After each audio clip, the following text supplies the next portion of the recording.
All right, thank you everyone for joining today. Trusted Sec's webinar on understanding what Burp Suite brings to your application assessments. My name is Stephen Marshowitz, Director of Program Development here at Trusted Sec, and Burp Suite is one of the most popular tools among web app security researchers and bug bounty hunters. Understanding the basics of this tool can unlock more value from your application assessments, so we're excited to bring it to you today. First, a few housekeeping items. The webinar is being recorded, so you can go back and review it on our YouTube page or go to the links on our main webpage under events, and you'll be able to see it there. And definitely ask questions in the Q&A area along the way. Drew will make sure that he gets to those. We'll look at them and make sure we get to them at the end. First, quick background on Trusted Sec. And really the key to Trusted Sec's differentiator is our people. That's where it all starts. We've really inverted the model where the vast majority of our consultants at Trusted Sec are not only senior level, but many are true industry leaders. It's pretty unbelievable. We share knowledge across 90 consultants, researchers of the latest threats, and creating new exploits and tools. We have innovators across the spectrum with a keen focus on new services and customizing technical and advisory assessments to your particular needs. Some of the services to highlight today, because we have Drew, will be in and around black box testing, gray box testing, source code assisted testing, API testing, and mobile apps. So if you have any interest in those or questions, feel free to reach out to us at any time. So on to our speaker, Drew Kirkpatrick. Drew, would you start us off by giving us a little background about yourself? Sure. Thanks, Stephen. Thank you for joining us this afternoon to talk about Burp Suite. My name is Drew Kirkpatrick. I'm a senior security consultant in our software security group. I spend the majority of my time working on web application assessments and mobile application assessments. I have over 20 years experience. I've been most of that in computer science, some engineering psychology in the way. Worked for a very, very long time for the Department of the Navy in research labs, and left research science many years ago to come over to cybersecurity, and eventually found my way into pen testing, which I've been doing for a number of years now, mostly in the application security space. So with that, I'm going to leave the slides, and we're going to jump over to a demo, and we can walk through Burp Suite. Hopefully that's coming up now. Yep, okay, good. Great. So I want to talk about Burp Suite because it is the critical tool that we use in application assessment. In a lot of different pen testing fields, there's a lot of variation in tools for a lot of very special use cases. But in the application space, Burp Suite is what we spend the vast majority of our time in. It is a critical tool in this application space. Anytime you have some client talking with a backend server, which is a very common deployment in systems these days. So if you are a client of ours and you've had a web application assessment or a mobile assessment, oftentimes when we demo the vulnerabilities we found or the exploits we're running, a lot of times you're going to see us doing that out of some tool that is in Burp Suite.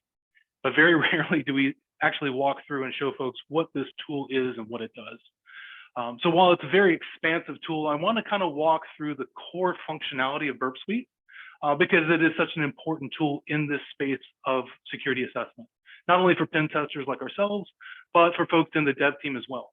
We like to see application security programs using tools like this, just like we use it, to get a better view of what's going on in their application. So there's a multiple versions of Burp. I'm showing you the thick client here, right here. It is a monolithic Java application. There is an enterprise version of Burp that's not really targeted at pen testers. That is really targeted at AppSec programs that want to kind of automate dynamic scanning of their applications and build that into their build process. But on a little bit lower end for pen testers, you have this thick client, which has been around for quite a long time. And there is actually two versions of this. There is a free community version of Burp Suite that is quite excellent. If you use Kali Linux at all, it's installed by default. And while it's missing some features, it is completely 100% adequate for learning web application security assessment. There is a huge collection of free online labs and challenges and CTFs that the Burp Community Edition is 100% adequate for walking through. You will not be missing anything in those professional paid for features in order to do those labs and learn about this. Portswigger, who is the company that makes Burp Suite, hosts a huge collection of online labs. And I highly encourage anyone interested in this space to grab the free version and try those labs out. They've put a lot of work into it and they're very good. There's a couple of paid for labs as well, like Pen Tester Lab, which I also think is excellent. But for something along those lines, all you need is the free version. Folks like us, we use the professional version, which adds a couple more bells and whistles. It is really not that expensive. I haven't looked at the price in a while.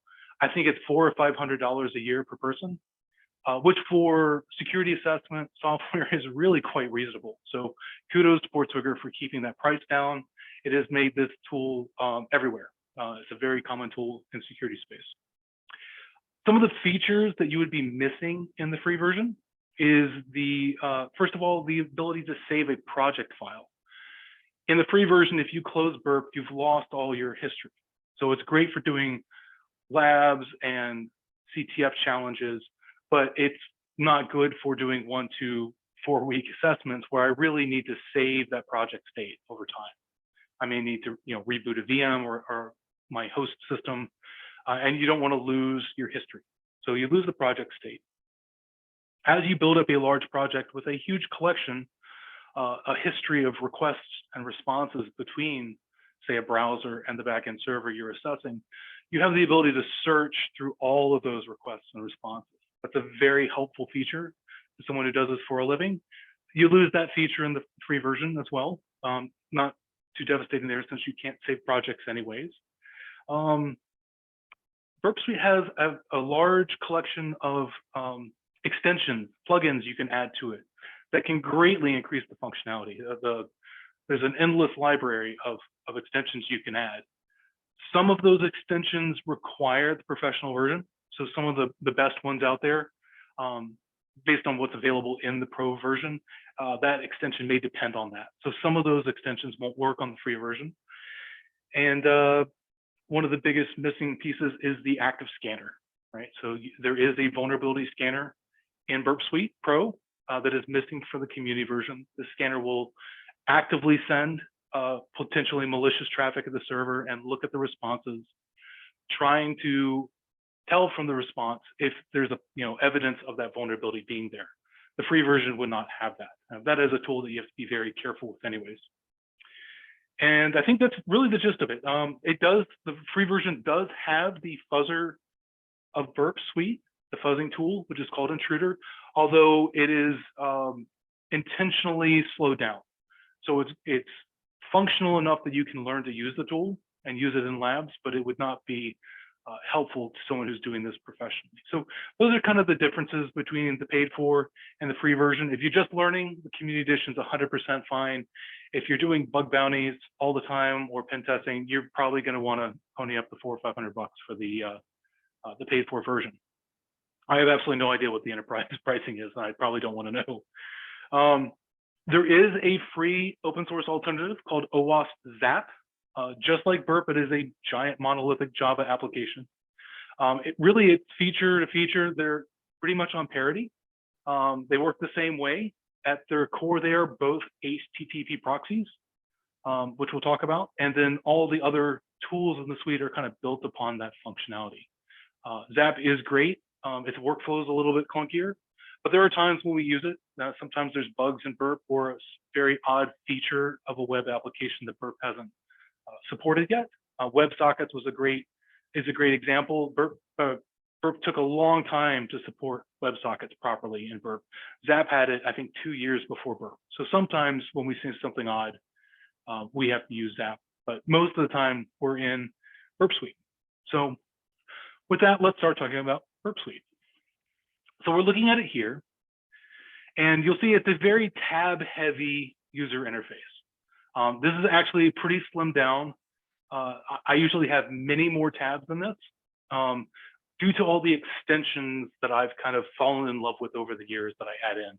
I've kind of stripped those out for this demo to make it a little less tab heavy, but no matter what you do in Burp, there's tabs everywhere. That's just the nature of the beast. Zap is the same way, although that doesn't really hamper your workflow much in Burp. There's actually a quite nice workflow once you get into how it's used. At its core is, of course, the proxy. Just like maybe at your enterprise, at your perimeter, you may have an HTTP proxy that your internal users have to go through in order to access applications on the internet. If you set that up correctly, depending on what the needs of your company are, and you set up your certificates correctly in the organization, you may be able to decrypt the HTTPS encrypted traffic to give you insight into what is going out and coming back in that HTTPS encrypted traffic. Burp Suite is the same way. We can configure our devices that we're pointing at its proxy. In this case, my Firefox browser that I'm doing testing with, or an iOS device or an Android device.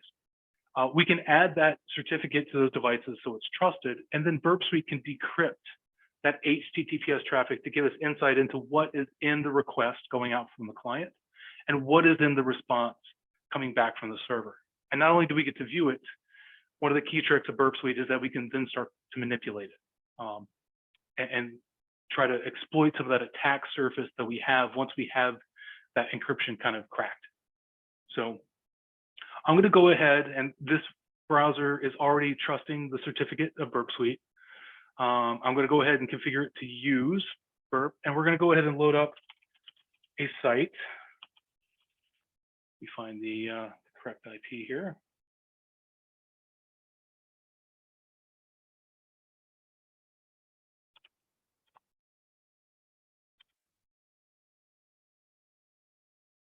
And right away, you'll see that we're starting to log traffic in our proxy, okay? This is a WordPress site, and this is the sequence of requests that the proxy has seen. Now I can select any one of these and get details on the request and the response over here. So when I hit enter on this URL, our browser made this request to go get the root on that server. And over here, the server responded with the HTML code of this site. Now, this is, if you're not used to looking at HTML code, it has a number of ways of showing you the data. Conveniently, there is a render, so it does have a browser built into it, and you can render what this looks like, okay? In this HTML code, this website has included a number of JavaScript files. And you can see that our browser then automatically went to go retrieve those JavaScript files from the server. All of this is logged in the proxy as we go. And if I have a project file going for this project, this will all be safe. I can work on this project for weeks and have all the traffic logs and have all of that insight. Now, this is a very detailed, low-level view. It is the core of Burp, is this proxy. I like to start here, even though it's kind of looking under the microscope, because this is usually how I start engagements. When I log into a client's application, I'm going to be looking at this, and I will log in, see what that authentication process looks like, and of course, we're going to spend a lot of time testing there. But when it comes to exploring and getting to know the application, I'm going to come down here and I'm going to highlight the last request in my proxy history. And then I'm going to exercise some small feature, unitary feature in the application, maybe show me my account balance or transfer this money. And then I'm going to come back to the proxy and I'm going to look at all the requests and the responses that make up exercising that functionality. And this serves a couple of purposes. One, I get to know how the application works. I get to see how the developers do things. And as you explore the entire application doing this, you get a pretty broad sense of how things are done. And if there's anomalies, things that are done very differently, that's gonna catch your eye. I've seen applications that were really, really well developed. Everything was secure. And then I spotted one API call that was just formatted radically different than everything else. And sure enough, that particular API call was written by a different developer and it was missing all the security controls. So getting to know an application like this at this low level is very helpful. There's also things that you will spot immediately when you're doing these assessments. Let's say I'm logged in as user A, and the server knows I'm user A. I've logged in, it has my session, and it's tracking me. Let's say I go to download my account statement, and the request from my browser includes, say, an account ID of 5. Maybe that's my account ID. Well, it begs the question, why does the server need me, the client, to tell it what my account ID is? It knows I'm user A. It should know my account ID is 5. What happens if I change that to 6 or 22? Do I get someone else's account balance? Those are really easy bugs to spot when you're watching enumeration of a site like this. So it's also very helpful. I see a question, can Burp Scanner also discover public web exploits? If it is something that the Burp Scanner is configured to look for, then it could. But obviously, you wouldn't want to go scanning public sites without authorization. So I'm going to step back from the proxy because this is a very focused, detailed view. And let's step back and look at a kind of a higher level view that Burp provides. So I'm going to jump over to the target site. And we'll see here that there's a number of servers listed here. We've got the one, our demo server. We also see Mozilla and some APIs. If I go down here, click on WordPress, here we go. We'll get quite a few more. WordPress has some Google Analytics, all this fun stuff. The key to this sitemap over here, this is the target sitemap, is I can expand this and start looking at literally a sitemap of the application in question. Now, Burp isn't magical by any stretch of the imagination. It doesn't magically know the sitemap of this application. It is building this up based on the traffic it's seeing in the proxy itself, okay? And a good example of this is you see some of these are color-coded differently, right? So we have some that are dark black and some are grayed out. The black ones are ones that Burp absolutely knows are there because it has made a request to WP content and these other sites and has actually received a response back. So it knows that that is there in the application because the application has literally sent it back to Burp Suite or to the client that's proxying through Burp Suite. These other ones, you'll see Burp has created requests for them, but has never sent them. There's been no response. Burp has discovered these potential URLs by looking at the code, the HTML code that comes back from the server. So it sees a link to say index PHP 2019, but it hasn't actually yet made that request. So it hasn't confirmed it. That is why this is colored slightly differently, okay? As we use the application more and more, Burp is going to build up a more and more accurate sitemap of the application. So as you go, this will get bigger and bigger and more detailed and more accurate. Burp doesn't know about anything until it actually sees it. You'll see in a little bit that there's other ways to fill this in. So now, this is quite a few servers. We're only interested in this one. So I want to talk about another feature of the target tool, and that is the scope. Here in the scope, we can have specifically included in scope and excluded from scope. This is very, very handy from a pen testing perspective in that I can add in, so I'm testing, clientapp.com. I added in here and Burp knows this is specifically what is in scope for the engagement. If I run scanners or other attack tools, it's going to check to make sure that I'm not running it against something that's not in scope. It's an extra check to make sure you're not attacking the wrong thing, which is a great control to have in place for attacking tools. The other thing it also lets you do is filter your UI, which becomes incredibly helpful. Now I can manually add something here. I'm actually going to add from the sitemap. I'm going to right click on this and say add to scope. We go over to scope, you'll see this is lit up. Burp will light up any tab that has changed. This is very helpful when you're passing things between tools, as you'll see in a little bit. You can see it is added this to our scope. Now, if we come back to our sitemap, which has a couple of servers, I can go to this filter bar here and say, show me only the in-scope items. And it's cut out everything else. Now, that wasn't too much here, but in a real engagement, you could actually have, dozens and dozens of servers passing through the proxy, and you may not be interested in many of those. You may be hyper-focused on one or two.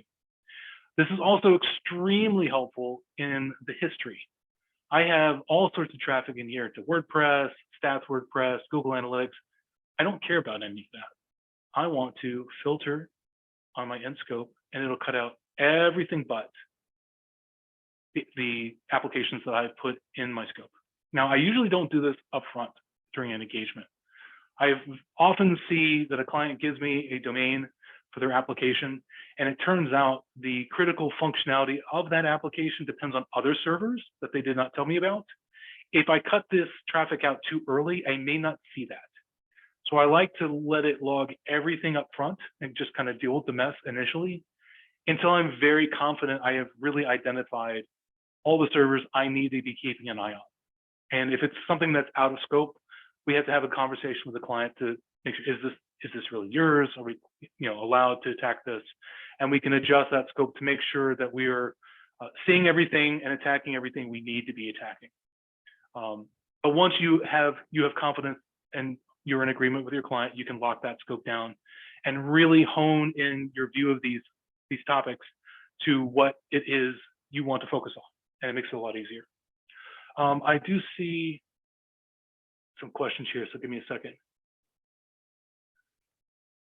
Yes, internet-based Burp Suite training. I would start, for Andy, I would start with the Portswigger, I think they call it Portswigger Labs or University. It's free online. I would start with that. And if you run through all that and want more pen tester labs, is excellent. And I see the next question. So it's not just hiding the visually, it's not proxying the traffic. So Burp is proxying all of the traffic. The question is, some of this is hiding it visually. So if I go back to my sitemap, I can actually undo that and everything comes back, right? I'm just temporarily toggling that off. However, in the history proxy, you can actually configure it to just stop recording anything that's out of scope. In that case, you've lost it forever if you don't log it.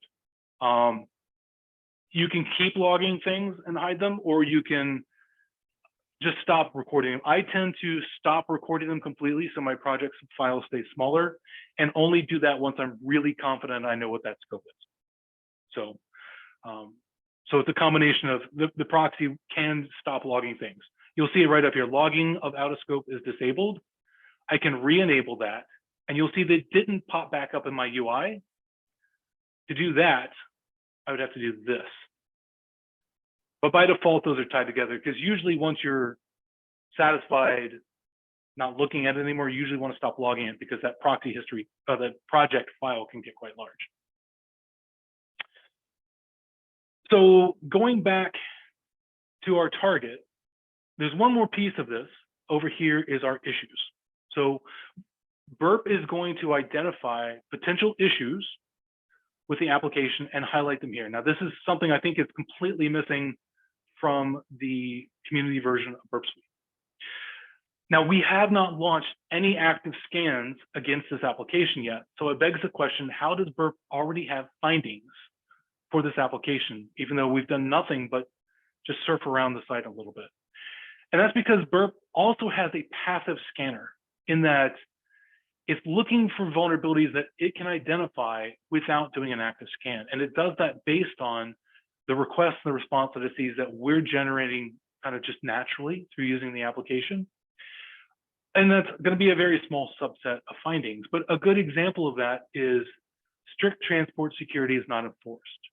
This is a security control that's really easy to implement, and it's kind of a best practice one.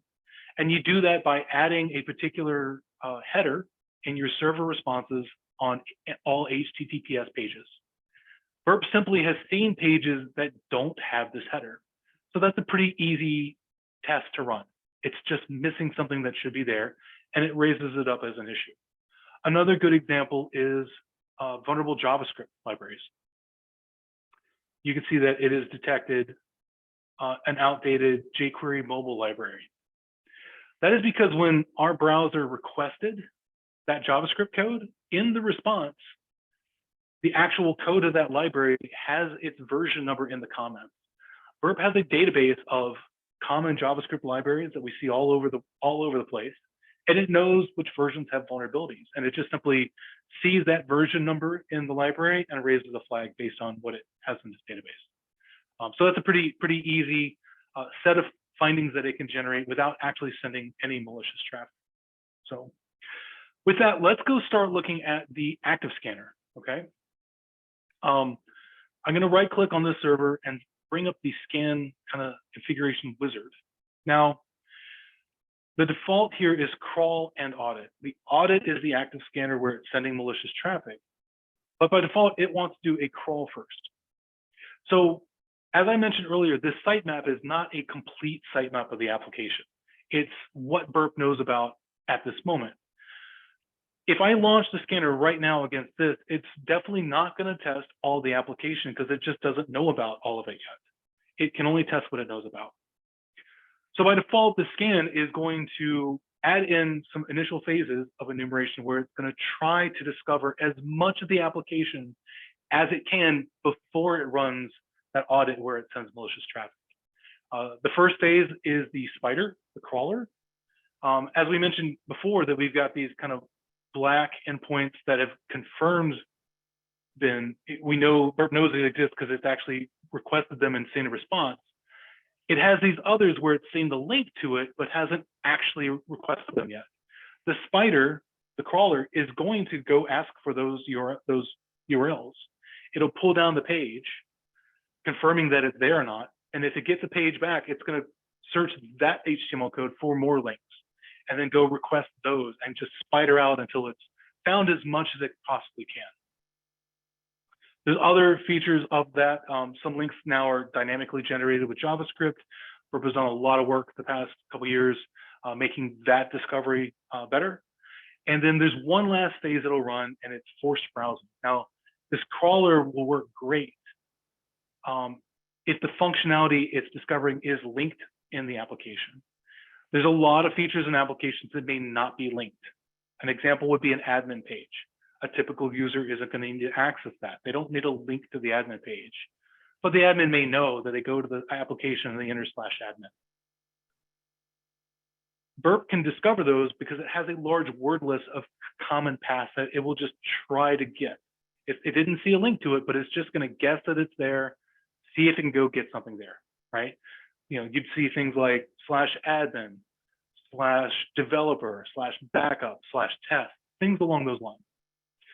Once it's run through all that, then we'll actually start the audit. So I'm going to go ahead and start a quick one real quick. And you'll see the dashboard has lit up. So this task has ended up over on our dashboard. And you'll see it right here. And right now it is in the authenticated crawl portion.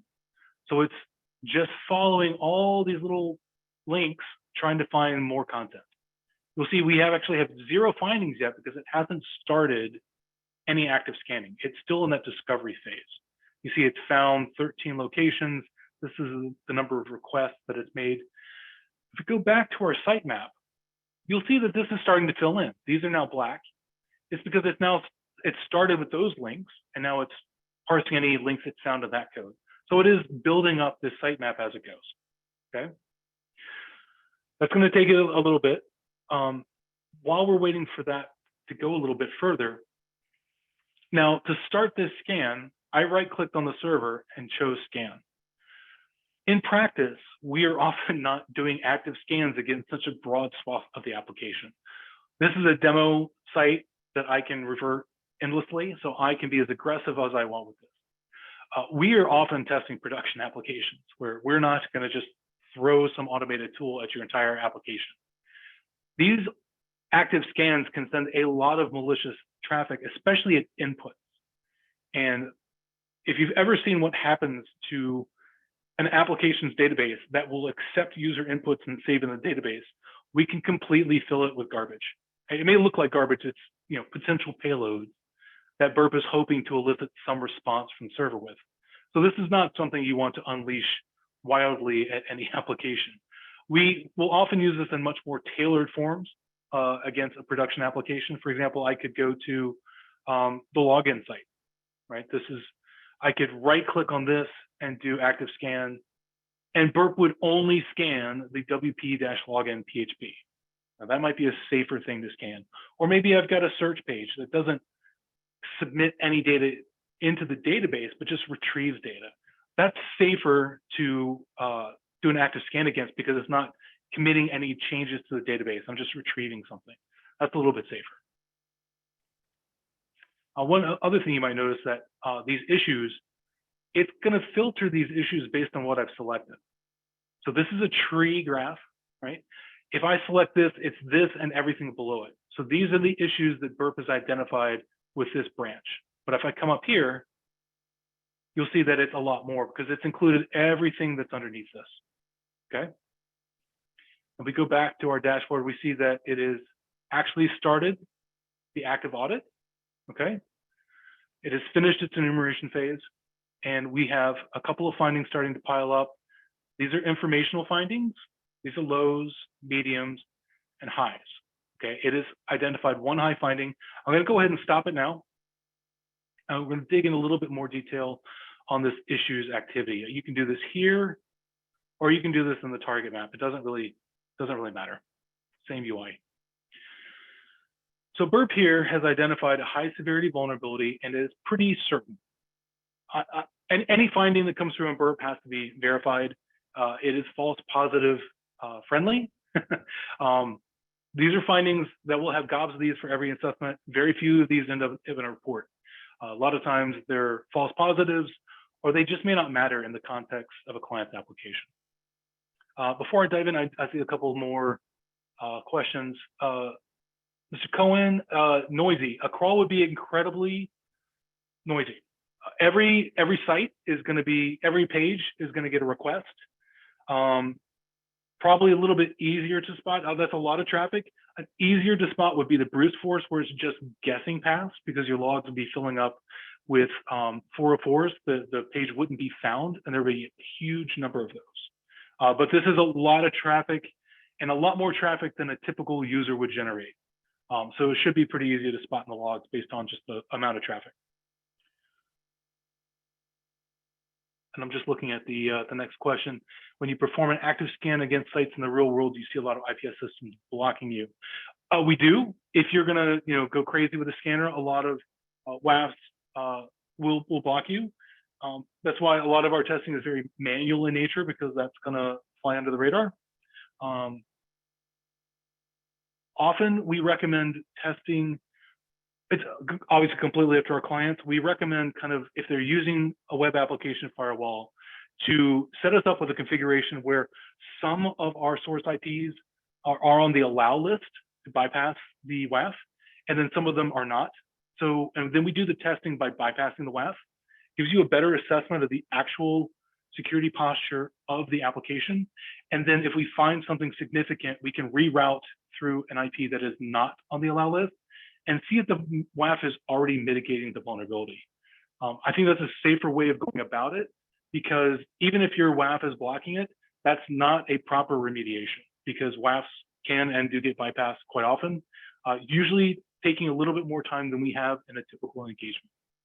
But they are bypassable. And of course, who knows when the next bypass gets posted up on Twitter and everyone's getting past whatever WAF for the next couple of days until it gets patched. So we do consider a WAF blocking an exploit a proper remediation, but it's good to test with and without them in an ideal engagement, in my opinion. Do I recommend any fuzzing payloads open source for manual testing? If you're looking for payloads, the sec list has a huge number of word lists for all sorts of things. Rely on that very, very commonly. And you'll see here in a little bit that Burp has fuzzing payloads built in. So I'm going to jump back into the demo here real quick. So we have a finding here, a high severity finding. Burp is going to give you a little bit of details about it. Very helpful, some references. And then it's going to give you the request and the response, or responses or requests that is kind of its evidence for its finding. And if Burp is able, in the case where something's missing, it can't highlight something that's missing. But if there are elements of the request that it put in it will highlight them to kind of clue you in as to what the thing is. Burp has added this origin to these requests, and it's highlighted these elements of the response to clue us in that this is the problem. And the problem that it's trying to point out is that a client provided header, our origin header, which we can control, and it sent a random domain name, is reflected back to us in this. And this is a CORS policy. What a CORS policy does is it selectively downgrades the security posture of this application relative to some domain. Normally, JavaScript on my site will not be able to interact with your application, not allowed. This is saying, not only is it allowed from this domain, it allows it with credentials, which means if I had a malicious application at FTG, whatever.com, I could have malicious JavaScript on that application. And if a logged in user to this site visits my malicious site, I can make requests back to this site using their session. That's very bad. Very similar to cross-site scripting vulnerability with some slight variation. Now, before I report on this, I want to verify that this is true. This is a historical record of the request and response. I can't make any changes here, but I can right click on this request and I can send it to, I can do a lot of things, but I can send it to some of the other tooling in Burp Suite. And right now I'm going to send it to Repeater. You'll see the Repeater tab up here highlight. I go over here, and here is a duplicate of that request. You'll see that there's no response because Repeater hasn't sent it yet. Repeater is the manual pen tester's best friend. We spend a lot of time in here. I can send this request. I get my response. I can make changes to this request. Send that and look at the response. And we can see that trusted sex domain is now in that CORS policy. Now trustedsecdomain.com, any malicious JavaScript on that site can interact with the site using a user session if they're logged in to it while they visit our site. I can continue playing with this and verify, yes, it is setting its CORS policy based on client provided data. You never want your security policy dictated to you by an attacker interacting with your site. Now, Repeater is building up a history as we go. I can go back and forth. Here's the original request, forward through them and see the differences. It's saving both the request and response. This is very handy for me, manually changing bits of the request and seeing what changes in the response. We do use this an awful lot. What you see is, again, more tabs, but it is common to have dozens and dozens of these throughout the course of engagement. They just pile up. We'll end up with multiple rows of them. Fortunately, you are able to double click on them and rename them, but you can also group them. You can create groups and add in different tabs. A good example of this is if we're doing an API test, and maybe I get a Postman collection. I'm going to work in Postman as little as humanly possible. I'm going to configure Postman to go to Burp as a proxy. I'm going to exercise all the APIs in Postman so that Burp knows about it, maps it out. And then I'm going to create tabs in here for every one of those API calls so I can manually test them. And we also use the scanner against them, but the manual testing is really the key thing here. So being able to organize these, label them, group them, very handy for keeping track of these as they build up. So now, this is a pretty easy vulnerability to tell what is changing, just because I know what a CORS vulnerability is. I know what these headers are. When I change this origin, this is what's changing, but that may not be the case. You know, I may be changing account IDs or usernames, or maybe some attributes of a cookie, and I'm not quite sure what I'm looking for in the response that may be different. I may have a lot of different large responses. I'm trying to see, is there any meaningful difference between these? And unsurprisingly, Burp has some tools to do that. Right away, down here at the bottom, it gives you a little bit of help. Right here, this size is the size of the response, and this time frame is how long it took the server to respond. Sometimes, like in a user enumeration, the server will take a different amount of time if I sent it an invalid user versus a real user. We can use that as a key to figure out, well, I can validate usernames this way. Or sometimes there's something buried in the response that I have to sleuth out. If it's a very large difference in sizing, it can be quite easy to tell that something changed, but these are all quite similar in size and response time. sometimes you actually have to look at the content of the response, and sometimes responses are quite large. What you can do is take the response. I'm going to right click on this and send it to another tool. I'm going to send it to the comparer. Okay, you see compare lit up. I need something to compare it to. I'm going to grab one of these other responses, right click that, and send it to compare. Okay, let's go over to this tool. And we see that you can select item 1 and 2. I've only got 2 items, so this is easy. And then we're going to compare them on the words. And Burp will bring them up side by side and highlight what the differences are. Now, I only have modified differences here, but it has color coding. Blue would be for deleted items, yellow would be for added items. This makes it very easy to focus on what has changed. Now, this has changed, but this is a timestamp of when the server responded. That's a change that doesn't matter. That's obviously going to be different. But it is highlighted that the domains have changed in these 2 responses. It makes it very easy to find. In much larger, I'm going to shrink this up so I get a scroll bar. Much larger responses, you might have to dig around a little bit. If you click the sync fuse here, it'll scroll them together. That's very, very handy. I know these are very small responses, but on larger responses, that'll help you find what the difference is. Look for those highlights. Now, I sent responses to this, but you can compare pretty much anything in compare. A good example would be for requests. I often use this for debugging malicious JavaScript. Let's say I've got some vulnerability where I can get malicious JavaScript to execute against an application, be it a cross-site scripting or a CORS vulnerability. If I'm targeting, say, like an admin user, I'm going to step through WordPress as an admin and manually add them, get the real request. I'll send that to Repeater to save it, so I can send that request that works into compare. And then I'm going to try to write JavaScript that does the same thing to trick the application and add a new admin. That might be for me.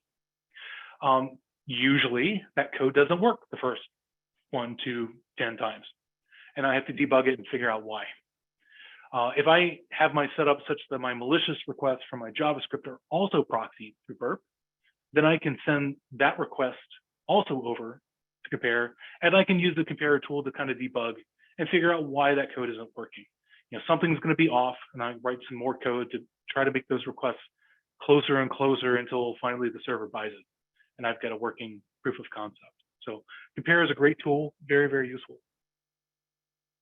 There's one more tool I want to demo, and it's going to be the fuzzer, the intruder.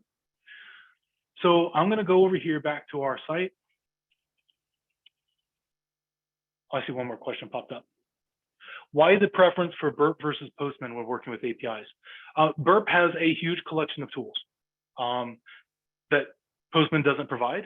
I spend probably at least 20 hours a week staring at Burp, and I have been doing so for many, many, many years.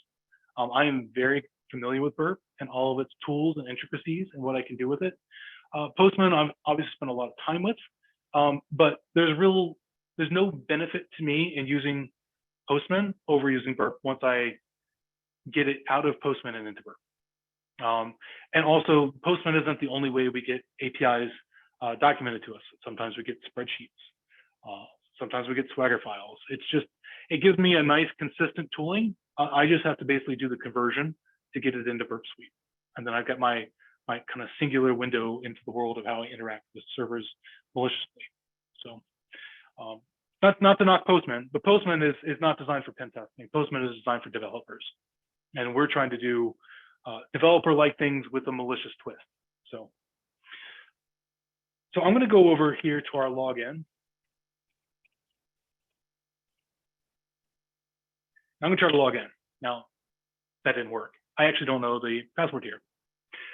So while that didn't work, we did proxy that. And now I can go into my proxy history and I can pull up that login request. Okay.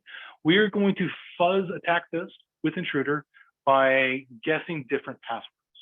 Okay. So the request here from our browser is a post request, which means that there's going to be data in the body that it's passing to the server. It's to the WP login. And then we have a couple of things down here. Now, this isn't the best way to look at this. It's the most accurate, but Burp provides a number of ways of looking at this. There's an inspector over here. I don't use that. I like to use the old school way of breaking out the parameters. I think this is a nice clean view. There's 5 parameters being passed here. These are really the only 2 I care about. This is the username, and this is the password. Now, I definitely want to get in as admin, but I don't know the password, and that's what I typed as the password. Before we start a fuzzing attack, we kind of want to look at how the client is sending that data, formatting it to the server. As an example, I have an exclamation mark and I don't know the password. If we go over here, we can see the more native layout of these parameters. There's the password. And you'll see what it's done is it's replaced the spaces with a plus. And it's URL encoded the special characters.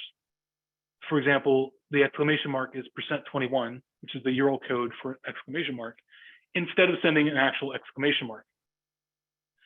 The server is expecting this. It may work both ways, but we know that the server will accept an exclamation mark URL encoded. This is really important to figure out before you start a fuzzing attack. You may be sending all the right things and not getting logged in, or getting the responses you expect because you're just not encoding the strings correctly. An example would be if you're guessing usernames and they use an email address, you really, really need to figure out how they're URL encoding periods, dashes, and the @ symbol before you start sending that, okay? If you're doing this in the browser client is going to do that for you because the developer of the server wrote that code. They know exactly how to format their inputs. Burp is going to be doing this for us and doesn't have that, so we need to figure out that for Burp before we do this. Now I'm going to right-click on this request and send it to Intruder. And we're going to start configuring this attack, this fuzzing attack. There's a couple steps to this.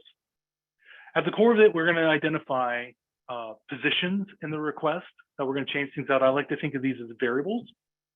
Burp has automatically selected 6 different ones that it thinks we might want to use.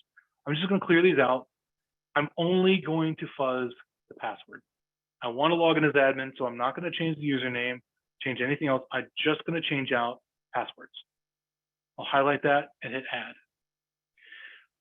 In the payloads, I'll set up a password list that Burp will cycle through. So while Repeater can repeatedly send a request and I'm making manual changes to those requests, Intruder is going to repeat these requests, but it's going to automatically change out the position of the variable with the payloads that I provided. Okay, that's the fuzzing part. Now, this is a sniper attack. Sniper attack is the most commonly used and the easiest. There's one position to change out and one list of payloads to change it out with, right? I've got just the password I want to change and a giant list of passwords I want to change. There's nothing stopping you from creating as many positions in this request to swap out and any number of payload lists that you want to use. Maybe I want to change the username and the password, and I've got 2 different lists. How you kind of do all the permutations of the payload lists you have and the number of positions are these other 3 attack types, right? Maybe I've got 3 positions I want to change out, but only one list and I want to copy that one item into all 3 at the same time. Or maybe I have 2 separate lists for 2 positions and I want to take one off each at the same time. Or maybe I want to run through all combinations of them. That's what these other 3 types are for. But the sniper is the most commonly used and definitely the easiest to set up. One position, one set of payloads. So going over to our payload setup, we have a payload type, and there are quite a few that are built in. Simple list, I use this all the time. Numbers, very handy. I can set from tos, how many to step over, how I want to format the numbers. A lot of options here. I can go to 1 to 5,000, step 1 at a time. And of course, that'll be 5,000 payloads, 5 different numbers. I can skip every third, cut that down. You can do dates. These are very, very helpful. The simple list, I can load in a list, which I'm going to do. But even here, Burp has a lot of lists built in. We've got passwords list already baked in. We've got usernames, words, injection payloads for cross-site scripting and SQL injection, file locations. These are all really handy to have baked in and really get you going quickly. In this case, I'm going to load up a specific demo list. Payloads. Obviously, I have a lot of password lists. And we see there's 141 of them. This is a pretty small list. In the fuzzing attack, we may be using many, many more. In this case, we're doing passwords. We could be doing, URL paths if we're trying to brute force more functionality out of it, like the /admin, /dev, /test. The fuzzer is a very, very useful tool in general. Down here, we have that URL encoding we mentioned. We do know we have to add certainly at least the exclamation mark to that. If it's not in here and this isn't checked, then it's going to send it as the character as we type it, and the server may not be expecting it in that format. This is enough to launch the attack. But one other critical piece is the resource pool. By default, Burp is going to use 10 threads and have no delay. In practice on a production system, this can be quite a bit of load. And if you're doing login attempts, you could lock out a lot of user accounts really quickly if you don't throttle this back. We commonly use one thread with huge delays in between each request to keep from locking it out. Of course, for this demo, it doesn't really matter. So I'll start the attack. I'm gonna let that fire, and you'll see it's actually already done. 140 something payloads is not a lot. We can see that it's listed the payloads, and we see we're getting pretty consistent responses. We're seeing 200 responses. Server responded okay, and they're all the same length. Now, pretty safe assumption that our admin user only has one password. So I'm going to just assume that these are actually not the right password, okay? Now, if I select any one of these, Burp will show me the request and the response. We can see we've selected Melissa, and sure enough, Melissa was sent as the password. We go to our response. We can click render, and we'll see a rendering of that page, but it says the password was not right, okay? So we're looking for something that's different. This is pretty easy since these are all the same size. We scroll down, sure enough, something is different. We've got a 302 response, and the size is very different for password 123 exclamation mark. Now the 302 response is the server telling the browser to go somewhere else. We look at our request, there's the password 123, and we see our exclamation mark has been URL encoded. We go over to our response, and we get that 302 response that's telling the browser to go somewhere else. And that somewhere is here, location. It's telling the browser to go to wp-admin. This is indicative of a successful response. We have successfully guessed the password. Now, in a fuzzing attack, we may have thousands and thousands of these. Not just 140. This is pretty easy to scroll, but I'm a lazy hacker. I'm not going to do that scrolling. I'm just going to sort. I'm going to start sorting on these columns and looking for something that's significantly different. And that answer is going to pop right up for you. And now we can go in. And if I type it correctly, we've successfully gotten admin access to this application. So now there's a lot more tools in Burp Suite, and especially once you start getting into the extensions that you can add to it, the functionality of Burp Suite is almost endless, especially when you do custom plugins. But these core features, between the proxy itself, the target, the sitemap, all that, the scanners, repeater, compare, and intruder, these are the bread and butter that's probably a good 90% of our work with manual pen testing.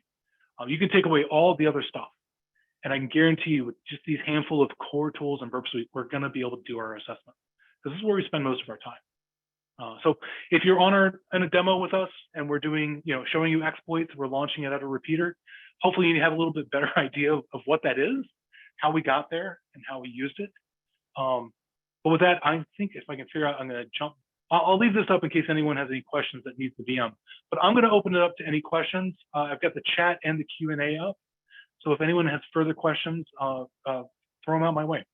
And thank you for listening in today.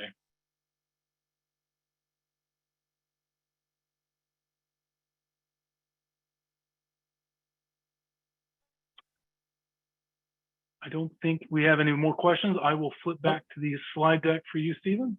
All right. Well, thank you very much for everything today, and thanks everyone for the questions. I already got a few comments in there, so thanks again. Appreciate everyone for joining, and again, look forward to our next webinar. Drew, thanks again so much. Thank you for the opportunity. Take care, everybody.